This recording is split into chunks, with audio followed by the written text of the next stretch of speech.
Muito boa noite, estamos começando o nosso programa Centros aqui na TV Univates. Nosso tema de hoje será consumo de álcool para adolescentes. Uma pesquisa que foi feita e há todo um programa de enfrentamento a essa situação.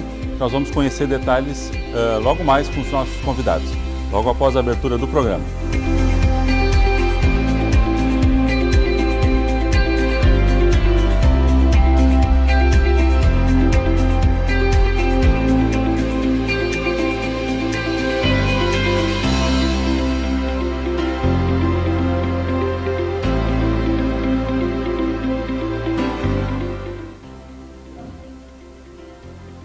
Então, começando o nosso programa de hoje, nosso tema é o consumo de álcool por adolescentes, mais especificamente uma pesquisa recém-realizada e todas as consequências, todas as avaliações sobre isso. Nossos convidados de hoje são o Neidemar Facchineto, promotor de justiça e coordenador do programa Vida Mais Viva, também o professor Luiz César Castro, coordenador do departamento científico desse mesmo programa, professor aqui da casa, e também Letícia Leite, que é médica ginecologista e coordenadora do programa Adolescer da Unimed. É isso, né? Muito obrigado pela presença de todos. Aos nossos convidados eu sempre dou boa noite, porque em geral o programa está indo ao ar pela noite, mas é óbvio que para vocês, boa tarde, bem-vindos para a gravação desse programa. Eu convidaria para que a gente tivesse um primeiro olhar dos três a respeito do problema. Podemos começar com o promotor Neidemar? Bem, em primeiro lugar, boa tarde aos amigos e boa noite aos telespectadores. Pois bem, já há muito tempo nós aqui em Lajá estamos enfrentando essa questão da drogadição, do consumo de álcool na população infanto-juvenil, mas muito a partir de perspectivas e achismos, nunca baseado em trabalho científico que nos desse uma solidez nas ações. O que a gente vinha percebendo e percebe é um envolvimento crescente, uma precocidade e as múltiplas consequências disso, no que se refere à prática de atos de violência por crianças e especialmente adolescentes, mas também contra criança e adolescente, nas suas mais diversas facetas. Também a gente tem percebido que esse problema, o consumo desmedido da bebida alcoólica, especialmente nos ambientes sociais e também no ambiente familiar, faz com que a referência desses jovens se torne uma referência difícil de ser contornada. Então, se torna um círculo vicioso no sentido de que tu tens o problema, tem as consequências, tem um consumo desenfreado, novamente as consequências. Então, nós vimos num crescente nesse aspecto. E buscando alternativas para romper com esse ciclo, é que começamos então já lá em 2012 fazer trabalhos que buscassem dados científicos, dados da nossa realidade, para a partir disso buscar alternativas compatíveis com esta evidência. Então, nesse aspecto, nós temos uma perspectiva de agravamento no primeiro momento, que pode decorrer também do próprio conhecimento do fenômeno. Ou seja, nós desconhecemos o fenômeno da forma como ele é, quando passamos a conhecê-lo, começamos a ver que ele é muito maior do que nós imaginávamos. Então, nesse aspecto, a gente percebe isso em vários ambientes na área jurídica, na infância, na questão da família, nas ações de separação, alimentos, na questão da criminalidade infantil, na criminalidade adulta, acaba muitas vezes esse fenômeno interferindo de forma negativa, né? Índices elevados de violências, das violências urbanas, em que o álcool é o vetor principal. Ora, diante disso, a grande questão é o que fazer? Então, certo. A partir dessa perspectiva que nós começamos a nos articular enquanto comunidade para buscar alternativas que, no decorrer do programa, vamos explorar também o programa Vida Mais Viva Sem Álcool, que tem como viés, então, criar um alerta a esta realidade. Perfeito. Eu acho que é um primeiro olhar que é importante essa questão, não só do problema, mas também o seu viés jurídico, ou o seu viés já mais legalizado, né? Mas eu pediria, Letícia, por favor, sob o ponto de vista médico, sob o ponto de vista clínico, como é que a gente aborda esse tema? Eu acho que a gente não tem como abordar o adolescente hoje sem pensar nele que ele está inserido num contexto e que o álcool está inserido no contexto dele hoje em dia, né? Então, assim, quem é o adolescente? O adolescente é um ser desafiador. É um ser que ele está querendo quebrar paradigmas, né? Então ele sempre pega, assim, por exemplo, os pais como um modelo atrasado. Ele tem a síndrome de super-herói, então ele vai testar, né, as coisas ao limite e para provar que ele realmente consegue fazer aquilo. Então, na verdade, o álcool ele vem aqui junto como um estimulador, né? Então, às vezes, nós como pais, como sociedade, como educadores, a gente não pensa que na medida que a gente vive conivente com o consumo de álcool num adolescente, a gente não tem que pensar assim, será que um dia ele vai ter cirrose no futuro, vai ter um problema hepático, vai ter câncer por causa do álcool. Não, a gente tem que pensar o que esse álcool traz para ele hoje, entende? Nesse adolescente. Na medida que eu dou, por exemplo, uma droga, né? O álcool é uma droga que pode afetar o sensório dele, ele vai ficar muito mais liberado para fazer outras coisas. Então, a nossa maior preocupação hoje é o desenvolvimento da sexualidade, eu como ginecologista, nesse jovem que está sendo exposto cada vez mais cedo ao álcool. E a gente tem recolhido isso nos consultórios e eu faço muita palestra em colégio, a gente vê muito isso, que eles não estão se dando conta, a sociedade não se dá conta e talvez os pais também não se dão conta de que eles estão muito mais expostos a várias situações, desde questões de violência, né, de questão de abuso sexual. Então a gente vê que às vezes meninas e meninos estão sendo expostos porque houve álcool, não houve um controle, né, a doenças e todas as facetas que o álcool pode trazer, né? Então a nossa preocupação como profissional de saúde é tentar diminuir esses riscos que o adolescente já tem inerente da fase dele, né? Então potencializa muito mais isso aí. Perfeito, perfeito. Acho que uma visão complementar e os dois juntos realmente tornam um problema de grande referência, né? Professor Luiz César Castro, um pouquinho do seu olhar como farmacêutico, né? Como profissional que atua já há bastante tempo dentro desse foco e como profissional da educação também. Muito obrigado pelo convite. A academia ela é justamente aquele espaço onde conhecimento é construído, além de outros espaços também, mas o conhecimento ele flui de modo denso e aquilo que na sociedade às vezes são sensações, a academia tem a obrigação de materializar em números. Então a pesquisa que nós desenvolvemos, ela traz números que vão de desencontro às sensações na sociedade e vão de encontro a algumas outras sensações. Esses números eles demonstram também que aquilo que percebíamos de uma forma mais densa não é tão densa e aquilo que achávamos que não era tão problemático é bastante problemático. A partir do momento que nós fazemos relações entre esses dados e as percepções que temos e os fenômenos que nós observamos. Então, no que diz respeito ao uso de substâncias psicoativas e o álcool no país, no Brasil, sendo considerado uma droga lícita, óbvio que ela é regulada, existe a proibição de acesso para determinada faixa etária, mas esse acesso ele é questionável quando a gente observa os dados, porque ele acaba sendo facilitado por outros fenômenos, por outras relações, e a partir da observação de que essas relações ampliadas e precoces com substâncias como o álcool, elas levam a diversas consequências que não são nada favoráveis para essa criança, para esse adolescente, para esse jovem. Entre outras que a gente vai discutir aqui, a gente pode citar, inclusive, a porta de abertura para a ocorrência de outras adições, de outras substâncias psicoativas. Mas lembrando que o álcool ele não é meramente uma porta de entrada para outras drogas. Ele é, assim como qualquer droga, uma porta de entrada para o uso de qualquer outra droga. E aí nós podemos empilhar situações de adversidade que nós enfrentamos na sociedade contemporânea, tendo visto esse fenômeno de adição, que não é exclusivo ao álcool, mas que tem uma relevância muito importante quando olhamos especificamente para o álcool. Certo. Na fala dos três, eu percebo aqui que há a questão de que o álcool é uma droga socialmente aceita, né? Quer dizer, ela está introjetada na sociedade. A questão é criarmos regras, e já temos algumas, ou a gente vai ter que fazer um enfrentamento que é mais comportamental, educacional.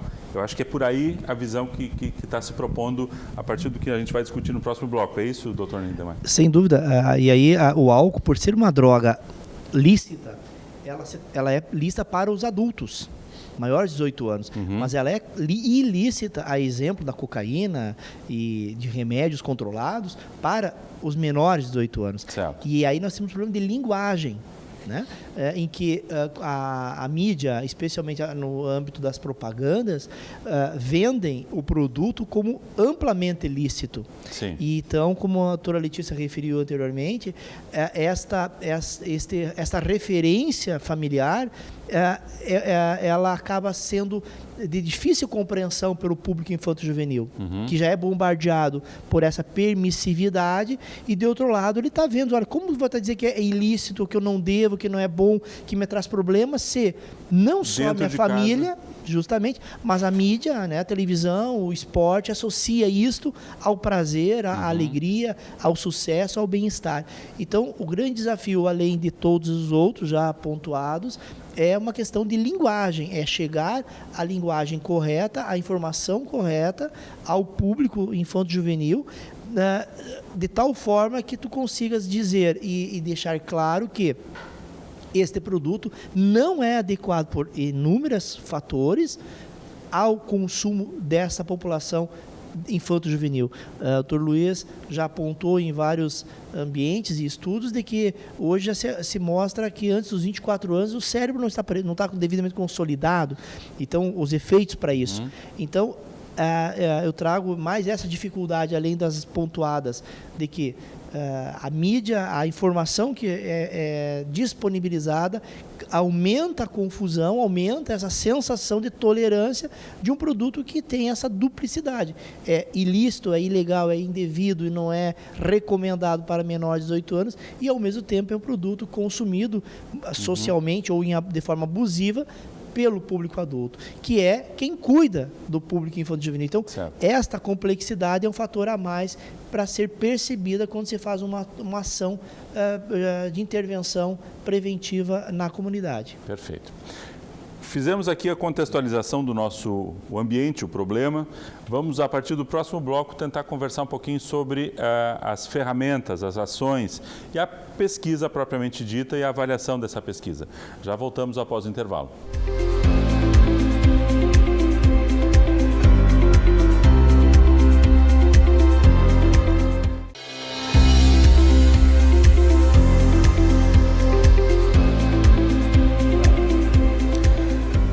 Segundo bloco do nosso programa Centros, estamos falando hoje sobre o tema consumo de álcool por adolescentes. Já vamos entrar em detalhes de uma pesquisa feita e, como falamos no bloco anterior, todo esse contexto social, né, que a gente vive está sendo caracterizado aqui pelos nossos convidados.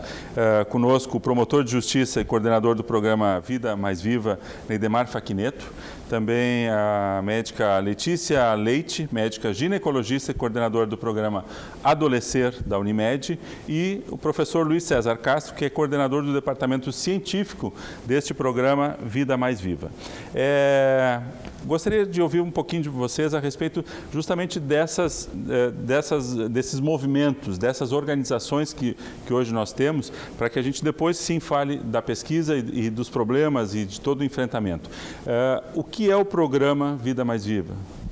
Pois bem, a partir de alguns diagnósticos feitos, especialmente em 2012, se percebeu que o álcool não poderia ser tratado como algo secundário no enfrentamento ao consumo de substâncias psicoativas pela relevância que o diagnóstico de 2012 apresentou. Na época, 65% dos adolescentes pesquisados já estavam consumindo.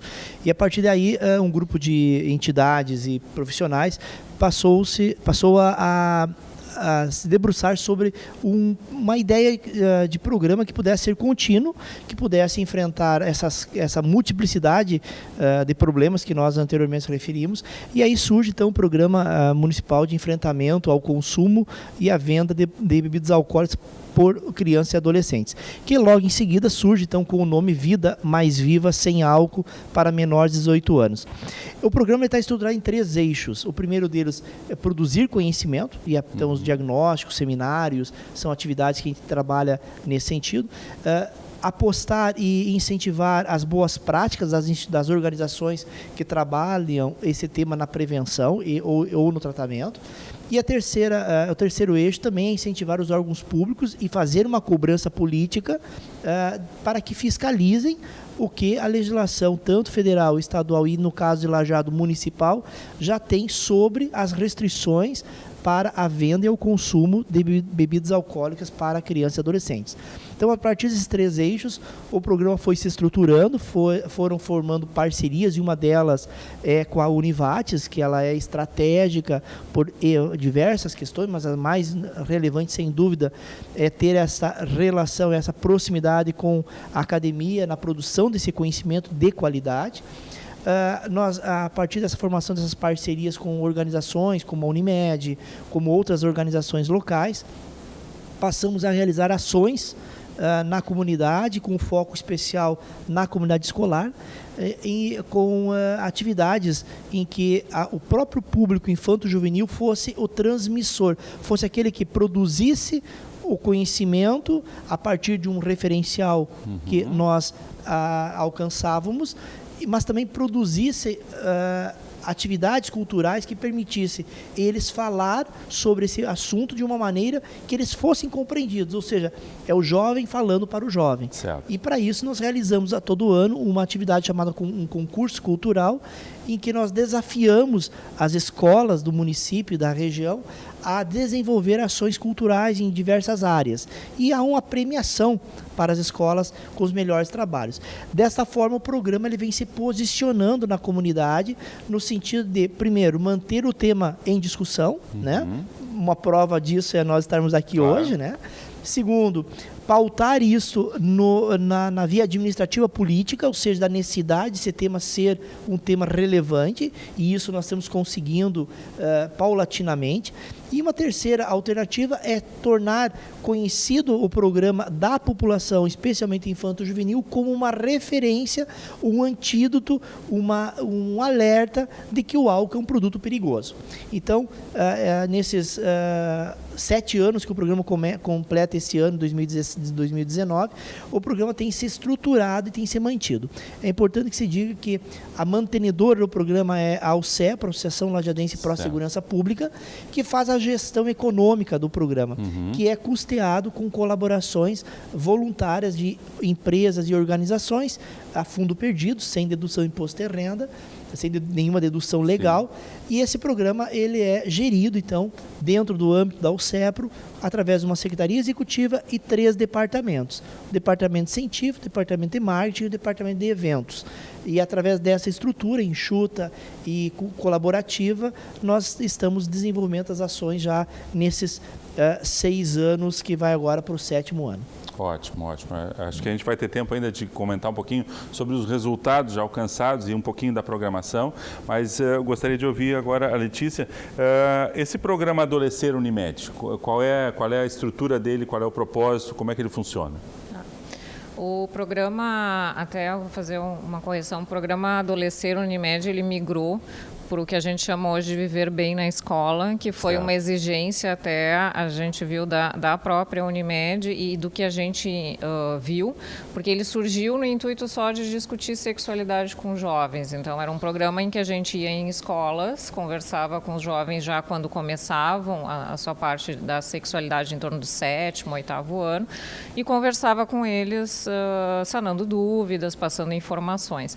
A gente viu que eles tinham mais necessidade necessidades do que só isso. Então, se viu que a gente teria que agregar mais profissionais e mais áreas, então, nutrição, e entrar junto até com o psiquiatra para falar da questão de álcool, do consumo de álcool e drogas, porque tu não tem como tratar o jovem hoje com a questão da sexualidade se a gente também não abordar a questão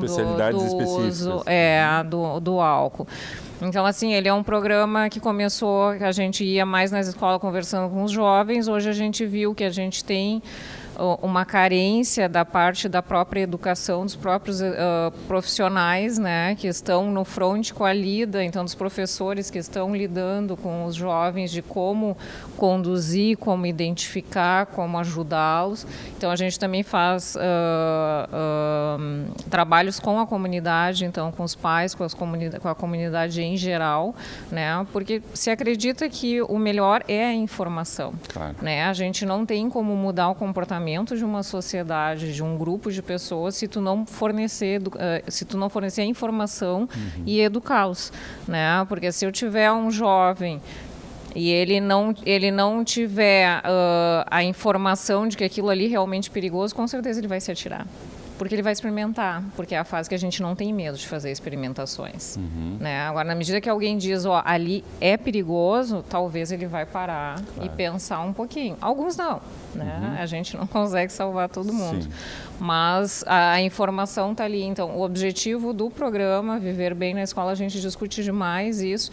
E a gente teve que ampliar não só da parte da sexualidade, mas de um todo, comportamental e também a questão das drogas para tentar mostrar, simplesmente educá-los. Certo.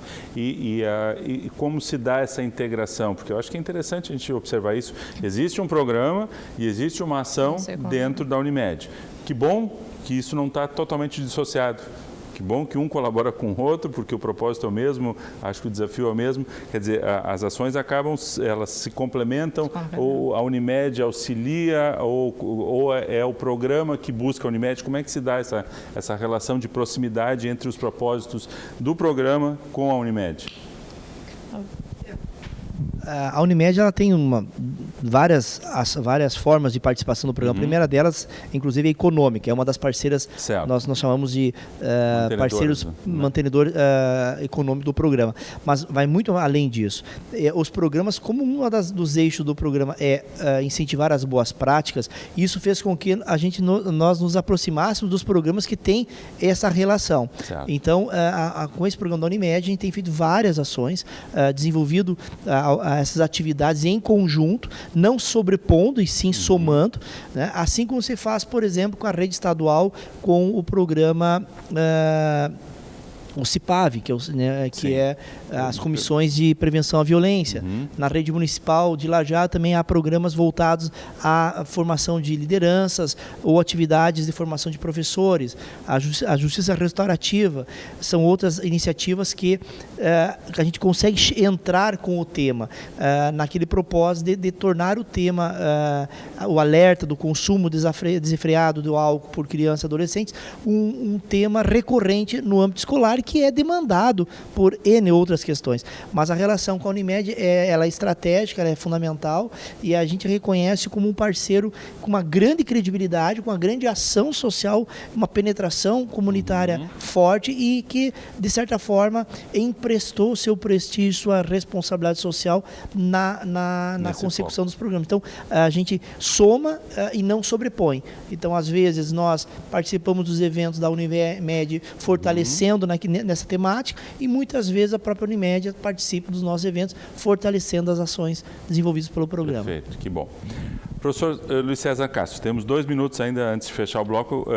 Provavelmente não vamos poder falar nesse bloco ainda sobre a pesquisa, mas o que é a diretoria científica que você coordena dentro do programa?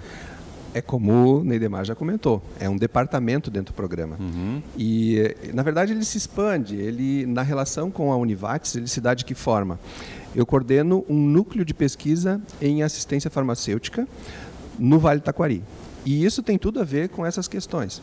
Então, as relações que o programa estabelece com a Unimed, com a Univates, com a administração pública municipal, com o Conselho Municipal de Entorpecentes, inclusive via Conselho, a administração pública ela financia a pesquisa, né, porque é um recurso um pouco mais denso, então precisa de uma formalização aí, né? Isso, exato, podemos ver dessa forma. Bem, então, assim essas relações se dão. E o meio acadêmico, obviamente, ele fornece para esse departamento, para esse programa, para esses programas, porque, na verdade, e para a sociedade de modo geral, todo mundo vai acabar utilizando esses dados, né? Essa qualidade técnica com os dados científicos que podem ser utilizados. Antes de concluir esse bloco, eu gostaria de fazer uma menção, aproveitando o que foi dito, e estabelecer um status diferente no que diz respeito ao uso de substâncias como, por exemplo, o álcool. Eu resgatei aqui ligeirinho, e se a gente pensar em prevenção, cuidado, como se garante isso? E eu coloco entre aspas. Tá? A Constituição Federal ela diz o seguinte, no artigo 227, que é dever da família, da sociedade e do Estado assegurar à criança e ao adolescente com absoluta prioridade o direito à vida, à saúde, à alimentação, educação, etc., etc., etc., convivência familiar e comunitária. E aí menciona, além de colocá-los a salvo de toda forma de negligência, e eu destaco isso, discriminação, exploração, violência, crueldade e opressão. Então, o que tem a ver tudo isso? Se a gente puxar agora o Estatuto da Criança e Adolescente, no artigo 3, ou 3º, a criança e o adolescente gozam de todos os direitos fundamentais inerentes à pessoa humana, sem prejuízo da proteção integral, etc., etc., etc., oportunidades. E aí eu quero resumir estabelecendo um outro status. Sim, é ilícito uma criança, um adolescente, um jovem com menos de 18 anos receber álcool, que seja lhe ofertado, que ele tenha acesso, e esse intermediado, obviamente, por alguém que está dentro de uma ilicitude. Sim, isso, vamos colocar a palavra proibido, que essa palavra é o entendimento que o adolescente tem. Agora, sobre isso que eu acabei de mencionar, em termos legais, a gente deveria dizer que, na verdade, esse adolescente ele tem o direito de não usar essa substância. Sim. Ele tem o direito de não ser invadido por essa substância e outras, porque, na verdade, em função dos conhecimentos que se tem em termos de desenvolvimento social, desenvolvimento especialmente biológico, estabelecendo um status puxando para o meu lado, né? Há prejuízo quando essa substância e outras substâncias são utilizadas por esse adolescente quando elas invadem esse adolescente. Então, eu quero estabelecer o status de direito do adolescente de não usar essa substância. Porque é essa a linguagem que ele entende. Muda muito a concepção, realmente muda. No terceiro bloco, nós vamos começar com o professor Luiz César Castro a respeito dessa pesquisa. Os dados que essa pesquisa nos trouxe, para depois a gente ter a interpretação aqui dos nossos outros dois convidados. Já retornamos.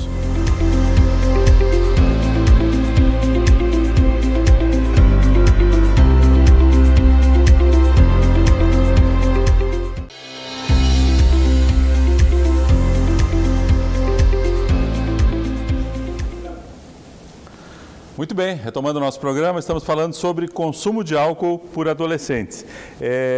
Falávamos no bloco anterior sobre os programas e todas as ações que estão sendo estruturadas e os grupos que estão trabalhando com essas informações, mas a pesquisa propriamente dita.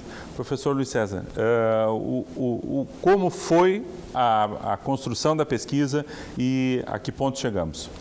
Bem, então, nas relações que a gente estabeleceu com a rede pública estadual, municipal e com a rede privada de ensino aqui no município, nós conseguimos que a quase totalidade das escolas participassem da pesquisa.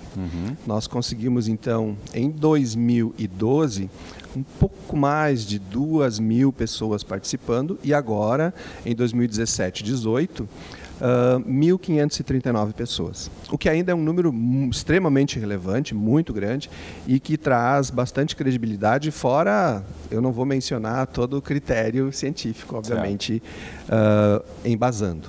Bom, mas os dados, eu acho que a gente tem que começar a olhar para eles e começar a destacá-los. Só, 1.539, qual é a faixa etária? De 12 a 17 anos, como em 2012. A mesma estrutura da amostra, né? Isso, e aí nós extrapolamos, tem um número maior ainda de indivíduos, extrapolando para 18, para verificar. Obviamente que é uma questão de acolhimento também, para que os de 18 anos não ficassem fora daquela amostragem. Mas, enfim, de 12 a 17 anos, 1.539 pessoas. Vamos lá. Bem, se nós olharmos um pouco para trás, 2012, nós vamos ver que, em termos de contato com o álcool, nós tínhamos uma média entre os 12 e 17 anos de 63%. E agora, de 75% em termos de experimentação.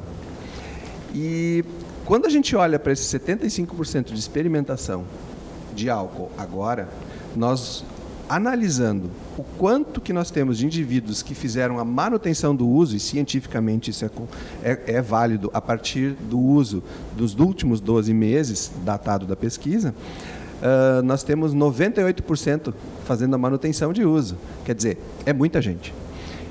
Quando nós olhamos para qualquer substância que tenha sido utilizada como bebida, fumada, aspirada, enfim, como queiram dizer, qualquer substância psicoativa nesse sentido e que leva a alguma problemática, nós temos que, de uso na vida, nós tivemos 80% de pessoas experimentando e 75% fazendo a manutenção de uso. Ou seja, só 5% diminuíram. Usar alguma substância representa um risco maior. Claro, algumas pessoas vão dizer, sim, mas eu preciso das frações. Nós temos as frações. Por que precisa das frações? Porque esse número de média de 12 a 17 vai trazer uma densa contribuição dos mais velhos, 15, 16, 17. Certo. E aí nós temos frações para isso também. Mas antes, olhando para o álcool, eu quero enfatizar o que eu acabei de dizer há pouco. Quer dizer, melhorar essa fala, né? Que 75% já experimentaram. Antes era 62% e agora é 75%. Isso. E 70% continuam fazendo a manutenção de uso. O que é manutenção? O que caracteriza a manutenção? Simples. Então, cientificamente, análise de contato significa experimentação, mas ela também inclui a manutenção de uso. O que é manutenção de uso? É eu datar daquele momento da pesquisa 12 meses antes. Então, se uma pessoa experimentou aos 6 anos de idade e no momento da pesquisa ela tem 17 anos e ela diz que continuou usou no último ano, isso é manutenção de uso. Certo. Quer dizer, teve a experimentação e teve a manutenção nos últimos 12 meses. Se eu usei anos, me perdoe. Perfeito. Bom, e a gente tem outras substâncias no meio também. Tabaco, 27% de experimentação, quase 17% de manutenção. Tem medicamentos, cannabis. Dos medicamentos, a gente faz uma extração muito particular de anorexígenos, que são drogas para emagrecimento. Aí nós temos dados que também são bem preocupantes. Eles também podem servir de porta de entrada para uso de álcool e associados a álcool são extremamente perigosos. Nós temos dados que refletem que aos 15 anos, mais de 25%, em torno disso. Aos 14, já 20% das meninas, de modo particular, já usaram anorexígeno na vida. Ou seja, aos 14 anos, de cada 5 meninas em Lajeado, uma já usou anorexígeno. Quer dizer, tem uma coisa errada, a não ser que a nutrição me diga que existe obesidade ou algumas indicações particulares para algumas problemáticas específicas para aquele indivíduo, esses números estão exagerados. Certo. Bom, não minimizando as outras drogas, sim, mas o álcool ainda é o mais destacado dentro desses dados. Com certeza. A média etária de uso é 13 anos, mas lembrando, é uma média. E quase 28% nem lembram quando foi que começaram a usar. E nós temos dados que remetem à experimentação aos 4 anos de idade. Aspectos culturais, obviamente, né? Não é que alguém distribuiu numa festa Sim. de 4 anos de idade, né? Uma festinha de 4 anos, álcool para as crianças. Não é isso. Mas são fenômenos comportamentais associados à cultura familiar e social que contribuem para o uso. Bem, difícil até de de processar racionalizar isso. isso, né? Isso. Mas vamos fazer uma comparação assim, ó. Quando eu tenho dados que aos 12 anos de idade, se eu tratar de qualquer substância, e o álcool é o carro-chefe, lá em 2012 tinha 28% já tendo experimentado alguma coisa. E agora 51% quando se fala de meninos. E de meninas, 27%. E agora 53%. Aos 13 anos, 43% dos meninos já experimentaram algo, e 63% agora. E as meninas aos 13 anos, 43%. E agora, 78%, a gente aumenta de modo extremamente importante esses riscos que a Letícia comentava no ar há pouco, com relação às situações que as crianças acabam sendo submetidas. Calcule uma menina, sem fazer distinção de sexo, né, mas Sim. eu vou olhar especificamente para a menina, porque os números são maiores, são aumentados. Uma menina de 13 anos embriagada. O risco é extremamente alto. Bom, e a gente tem vários dados que refletem, de modo particular, os meninos alguns aspectos, as meninas outras, mas quando a gente analisa a proximidade, nós chegamos a uma conclusão. Não dá para fazer distinção. Não se pode fazer distinção de sexo para tratar das problemáticas de uso de substâncias com meninos e meninas. Não dá para fazer distinção, porque senão nós corremos o risco também de ter consequências como a minha geração teve, né? Que falando de sexo, aliás, perdão, falando de gravidez na adolescência, se conversava com as meninas e o destino dos meninos era o campo de futebol. Então a gente não aprendia nada disso, né? Tanto que a gente acabava então entrando nesse rol. E para concluir essa primeira parte dos dados que eu reportei, quando a gente faz uma conta simples, onde a gente analisa o número de pessoas que já usaram e a gente divide pelo número de pessoas que continuam usando, nós vemos que, concorda comigo, que quanto mais próximo de 1, mais próximo o numerador e o denominador estão. Então, sabe qual é a substância que tem a proximidade maior com 1? Tu não vai adivinhar. Tu tem uma chance. Nem arrisca. Eu nem arrisco. Pois eu diria álcool, mas... Tu leu a pesquisa? Não. Ah, bom. É o álcool. O álcool, 1,1%. E sabe, isso para meninos. Sabe quanto é para meninas? 1,1. Perdão, não é por cento. 1,1. Sabe quanto é para meninas? 1,1. Tu acredita nisso? É igual. Bom, a gente fala de tabaco, existem pequenas diferenças. Sim. De medicamentos, não existem diferenças. Solventes, não existem diferenças. Cannabis, leve diferença, né, favorecendo um pouquinho mais as meninas. E os diversos tipos de cocaína, aspirada, fumada, também leve diferença. O álcool, ele padroniza esse comportamento. Certo. Doutora Letícia, o que dizer sobre o aspecto clínico disso tudo? O que eu acho que mais assusta quando a gente vê isso é assim, ó, a gente tem hoje um comportamento do jovem, todo ele mais precoce. Né? Então, se tu me perguntar assim, qual é o comportamento sexual, digamos, do jovem hoje? Ele tem precocidade de início de relação sexual, né? Ele tem multiplicidade de parceiro, então hoje a gente vê que eles trocam muito mais. O que isso assusta um pouco mais? Então, assim, do ponto de vista médico, eu vou te dizer, aumento do número de doenças, que é uma das coisas que a gente tem visto, e muito. Então, assim, Rio Grande do Sul é campeão do Brasil em questão de HIV, de casos novos ao ano. Sim. Então, por exemplo, a gente tem o dobro de casos de HIV por ano do que o estado de São Paulo, né? E todo o Rio Grande do Sul, ele entra só na cidade de São Paulo. Então, é assustador. Né? A gente tem gestação cada vez mais precoce, então gestação na adolescência sempre existiu, mas hoje a gente vê meninos de 13 anos tendo filho, 13, 12, né, 15, então a gente via, um tempo atrás existia, mas a gente falava de repente de meninos de 18, 19 anos, e tem se diminuído. Qual é o risco disso? Eu não tenho esse dado assim para te comparar, porque a gente nunca cruzou esses dados, né? Para te dizer, é o álcool que mudou isso? São suposições. Eu tenho pesquisa que eu já li que diz, por exemplo, 70% das meninas referem que iniciaram sua vida sexual em vigência de álcool. Então, será que se elas não tivessem bebido ou usado álcool, será que elas teriam iniciado naquele momento? Então, assim, o que assusta é a vulnerabilidade que esse jovem fica cada vez mais cedo, né, por causa de uso de uma droga. Então, quando a gente conversa, a gente diz não é... e isso eu que eu gosto muito de ir para colégio e conversar com os jovens direto. A primeira coisa que eu pergunto para eles é assim, para que se bebe? Para que vocês bebem? Aí teve um menino que me disse até, tia, é para ficar loucão. Eu digo, e o que tu faz quando tu fica loucão? Eu faço tudo aquilo que eu não tenho coragem de fazer se eu não tô louco.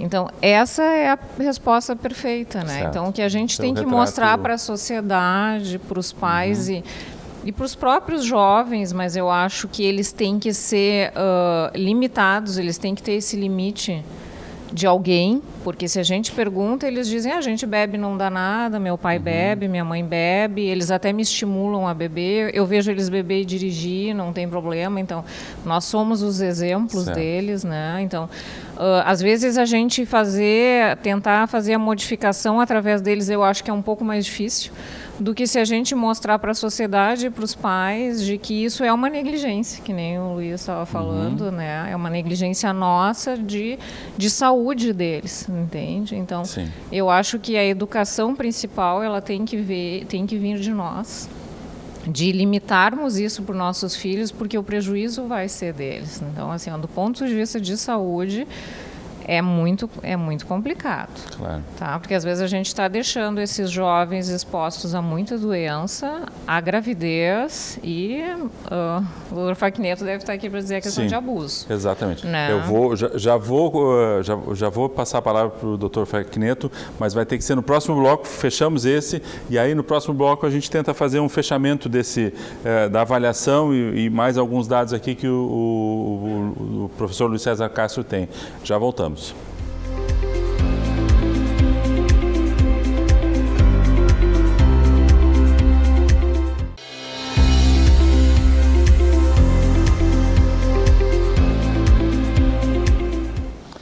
Quarto e último bloco do nosso programa Centros de hoje, onde estamos conversando sobre consumo de álcool por adolescentes. Bloco anterior, o professor Luiz César nos trouxe alguns dados, a doutora Letícia fez o seu comentário. Quero ouvir também, doutor Neidemar, a respeito dessa pesquisa, como é que a gente pode consolidar tudo isso, encaminhar tudo isso, lhe perguntando já, a gente sempre imagina o quanto a legislação trabalha sobre a questão não só do controle, não só das normativas, né, mas também da adaptação a novos costumes. Esse efetivamente não é um costume que deva pautar alterações de legislação, pelo contrário, como é que a gente atua nisso para, através de uma promotoria, através de uma ação jurídica, fortalecer o enfrentamento disso? Pois bem, esses dados, o que chama a atenção e é assustador, o professor Luiz apontou que com 12 anos, 50 e poucos % já estão tendo esse contato com substâncias psicoativas, né? São mais exatos 53%. Isso. Então, para chegar aos 5 anos, naturalmente vai ter um crescimento. Mas chegando aos 17 anos, com 95%. Então, nós temos aqui em 2012 era uma ascendente, uma linha transversal ascendente. Em 2017 ela é quase horizontal. Começa em 55, chega em 90, e antes começava em 28 e chegava a 90, então houve um agravamento. Sim. Mas eu queria agregar uma outra questão, que é o paradoxo desses dados com a realidade da fiscalização. Se nós fomos fazer uma pesquisa numérica, nesse período nós não tivemos mais do que 10 processos contra pessoas que de alguma forma ou de outra contribuíram para que um jovem se embriagasse. 10 pessoas, aqui nós estamos considerando um universo praticamente inexistente.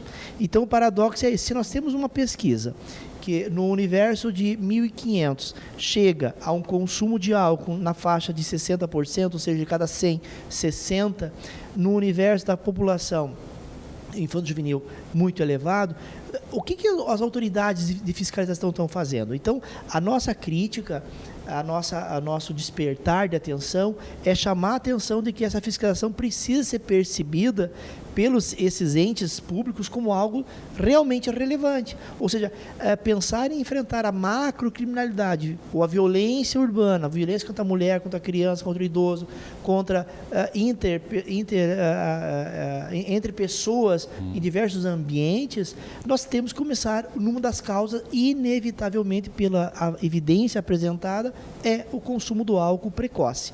Então, isso é um fator que tem feito nós apresentarmos esses dados em vários ambientes e por muita felicidade, ou pelo menos pela realização dessa caminhada de 6 anos, é que atualmente em Lajeado está se construindo um conjunto de ações capitaneado pelo município, chamado Pacto pela Paz, em que os diagnósticos realizados pelo programa Vida Mais Viva, com apoio da Univates, do Comem, serão o eixo estruturante para o enfrentamento de múltiplas violências urbanas. Então, um dos indicadores a serem medidos no Pacto pela Paz, que haverá um observatório de dados sobre essa questão, é a redução do consumo de bebida alcoólica para criança e adolescente. E, para isso, não nos faltam leis. Tanto o Estatuto tipifica como crime, quanto uma lei municipal diz que o município pode, na via administrativa, caçar alvará, interditar e assim por diante. O que também não ocorreu nesses 7 anos de vigência do programa, e eu estou há 20 anos em Lajeado, não lembro de nenhum estabelecimento ter sido fechado na via administrativa. Então, respondendo à tua pergunta, o que fazer? Primeiramente, nós pensamos, enquanto coordenadores do programa, de que nós teríamos que fazer algo diferente e além da mera fiscalização. Porque a fiscalização ela é tópica, ela pode funcionar no momento. Então, a ideia do programa foi dar um lastro científico real, de uma evidência inquestionável do problema. Então, hoje nós temos em Lajeado como demonstrar que este é um problema, tanto é, como eu disse, no Pacto pela Paz é um dos eixos estruturantes. E a partir daí, a fiscalização precisa ser feita tanto na via administrativa, pelo município, através do Código de Posturas, através dos fiscais de posturas, fiscais que atuam na parte da fiscalização dos comércios, mas também pelo sistema de justiça. As polícias militar e civil têm que perceber, precisam perceber, e nós estamos trabalhando nisso, de que atuar preventivamente na redução do consumo de álcool por jovens, nós vamos estar reduzindo acidentes de trânsito envolvendo álcool, violências urbanas, esses dados que a doutora Lídia traz de forma direta. Então, quando se pensa em prevenção primária, nós temos que pensar assim, mas há um déficit, e isso é uma crítica que nós fizemos do programa para a comunidade, de que os órgãos públicos precisam sim olhar para esse problema com a importância que ele tem. E nesse sentido, nós 2 anos atrás fizemos um seminário aqui na Univates, vamos repetir ele este ano, e o foco principal vai ser fiscalização. Como ampliar a fiscalização de um tema que a legislação coloca como crime, inclusive, como infração administrativa, como tem sanções, mas que não é atendida porque sua pseudo-ideia de que temos coisas mais importantes a fazer. É fato, mas se nós não buscarmos as causas dessas coisas mais importantes, nós estaremos secando o gelo, como se diz. Então, nesse sentido, o programa Vida Mais Viva tem contribuído, então, com informações de qualidade, com dados científicos de qualidade, com ações de formação no que se refere a seminários, com ações voltadas ao público infanto-juvenil. Por exemplo, está em andamento agora o 5º concurso cultural. Ou seja, é uma ação voltada para o público infanto-juvenil. Então, nesse aspecto, a gente pensa que nós precisamos de dar informação, orientar, fazer o que a doutora Letícia vem fazendo nas escolas, ampliando o nível de informação, porque nós acreditamos que um dos antídotos mais eficientes é a qualidade na informação. Claro. Qualquer pessoa, seja ela adulta ou jovem, que tenha informações de qualidade sobre um assunto, ela se posiciona diferente frente àquele assunto. Foi o que aconteceu, por exemplo, com a política do tabagismo, nós falamos anteriormente, né? Ou seja, uma informação qualificada ajudou a redução. E um outro aspecto que é um desafio, não só para o programa, mas para as políticas públicas, é a questão da publicidade. nós precisamos, enquanto país agora falando, de políticas que permitam a restrição da propaganda, a ampliação do custo, ou seja, através de impostos ou através do próprio custo mesmo, para dificultar o consumo. Postergar o consumo, né, Luiz, é uma estratégia. Sim. Quer dizer, quanto mais nós conseguimos que esse jovem postergue o início e não, não seja precoce, nós vamos ter eficácia. Muitos países enfrentaram esse problema, por exemplo, restringindo consumo de bebida alcoólica por adultos, inclusive em ambientes públicos, ruas, calçadas, né? Restringindo a propaganda em televisão, em horários, tipo de propaganda, tipo de bebidas em determinados lugares. Então, nós temos uma caminhada grande no âmbito legislativo. Mas eu encerro dizendo que no âmbito municipal tem muita legislação que pode sim ser aprimorada, não proibindo a venda, mas restringindo o consumo.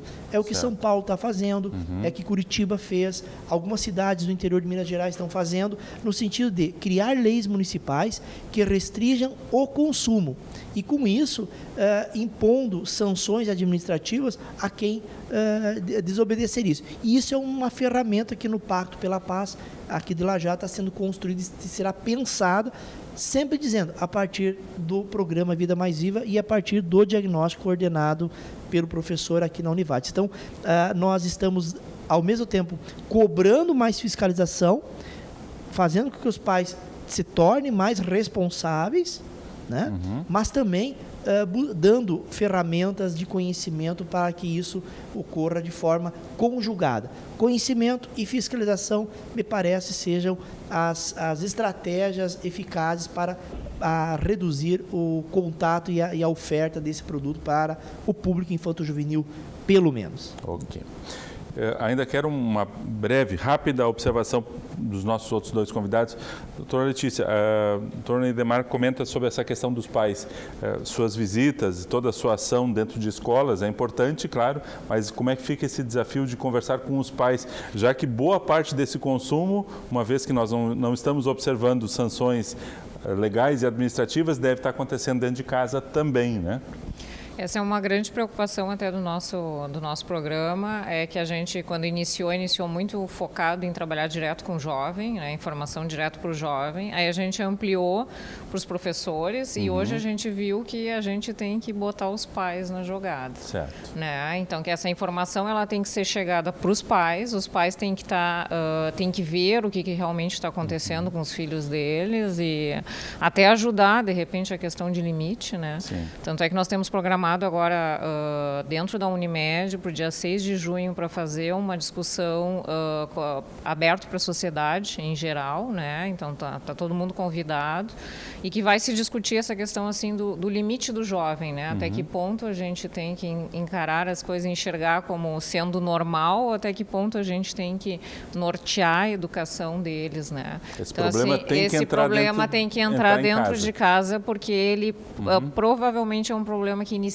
dentro de casa, né? Então a gente vê, por exemplo, se a gente vai falar a questão do álcool, né? Tem muitos pais que estimulam até, né, os filhos e dizem, eu vou ensinar o meu filho a beber, então ele vai beber comigo, então é um problema. E o álcool, ele está dentro de casa, né? A gente não tem outras drogas ilícitas dentro de casa, mas o álcool está, todo mundo tem uma adega, uma garrafa, então e eles está no convívio deles, então a gente tem que saber controlá-los para não fazer uso. Ótimo. Né? Professor Luiz César Cássio, eu gostaria também de uma fala sua sobre esses dados, uma vez levantados, extraídos, como é que eles circulam hoje na academia? Por exemplo, há alguma previsão de discutir isso com o pessoal da pedagogia, do direito, de outras áreas, para também mexer com outras especificidades aí na solução? Nós temos pequenas agendas de relacionamento professor com professor. Claro. Mas a divulgação dos dados, mandando aquele PowerPoint, mandando aquela publicação, ela tá acontecendo. Mas uma agenda já determinada, de modo ampliado, ainda não. Mas, obviamente, que nós relacionamos com coordenadores de curso e outros professores para que isso seja a pauta, né? E tem algo mais. A informação ela está circulando nas escolas que participaram de primeira mão, né? Claro. Da pesquisa. Então, hoje nós temos escolas que estão diante dessa problemática, nos chamando e nos convidando para conversar com esses estudantes, conversar com esses pais e aproveitar, inclusive, no Centro de Ciências Biológicas e Saúde, nós temos, depois de anos de construção, uma disciplina que chama Vivências, e ela acontece em mais de um momento.